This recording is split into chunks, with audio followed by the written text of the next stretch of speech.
আসসালামু আলাইকুম, কেমন আছেন সবাই? আশা করি সবাই অনেক ভালো আছেন।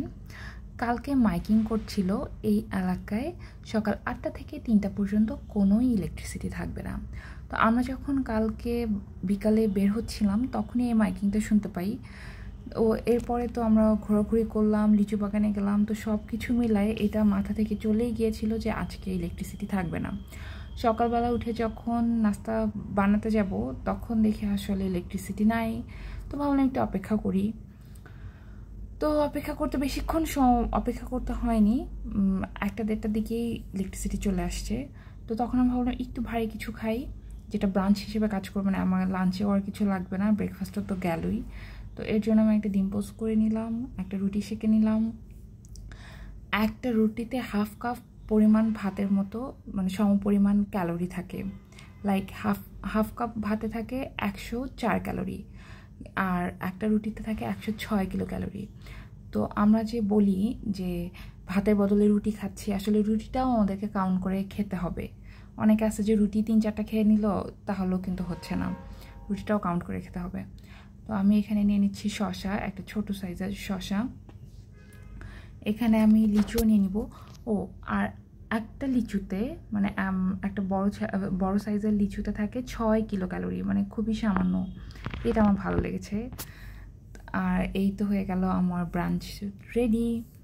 আর এখন এই মানে কত রোদ উঠে যায়, আর ইলেকট্রিসিটি না থাকলে কি যে অবস্থা হয়ে যায় গরমে।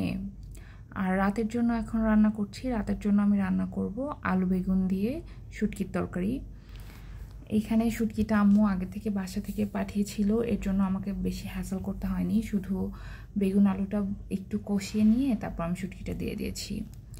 তো এই তরকারিটাতে বেশি সময় লাগেনি, কিন্তু এই তরকারিতে কিন্তু অনেক পরিমাণে ফ্যাট আছে, মানে তেল আছে, যেহেতু বাসা থেকে আম্মু পাঠিয়েছিল, আর শুটকি রান্নাতে একটু তেল লাগেই। সো এর জন্য এটা আমি নিব আজকে হাফ কাপ পরিমাণ। হাফ কাপেই এটা ৩০০ ক্যালোরি কাউন্ট করবে। তো এখানে আমি আবার শসা নিয়ে নিচ্ছি, যেহেতু শসাতে খুবই সামান্য পরিমাণ ক্যালোরি থাকে, যেটা আমাদের গায়ে আসলে লাগে না। তো এর জন্য আমি চিন্তা করছি যে প্রতি বেলায় শসা রাখার চেষ্টা করব, আর এই গরমে একটু পানি জাতীয় খাবার খাওয়া উচিত। আর কালকে ডাল থেকে গিয়েছিল, সেই ডাল নিয়ে নিচ্ছি। তারপর আমি এই যে হাফ কাপ পরিমাণ তরকারি নিয়ে নিব। আর এখানে ডালটা যেহেতু আমি কালকে সকালে দুপুরেও খেয়েছি, রাতেও খেয়েছি, এর জন্য একটু লেবু চিপে নেব, তাহলে টেস্টটা একটু আলাদা আসবে, ভালো লাগবে খেতে। তারপরে আমি ভাতটাকে মেপে নিব। ভাতটা প্রতিদিনই প্রায় মেপে নিচ্ছি, কারণ এখনও আসলে আন্দাজ, আমি যদি শুধু নেই হয়তো আমি আন্দাজ মতো নিতে পারবো না, এর জন্য। তো এই ছিল আজকের আমার খাবার। সবাই ভালো থাকবেন, সুস্থ থাকবেন, আমাদের জন্য দোয়া করবেন। আল্লাহ হাফেজ।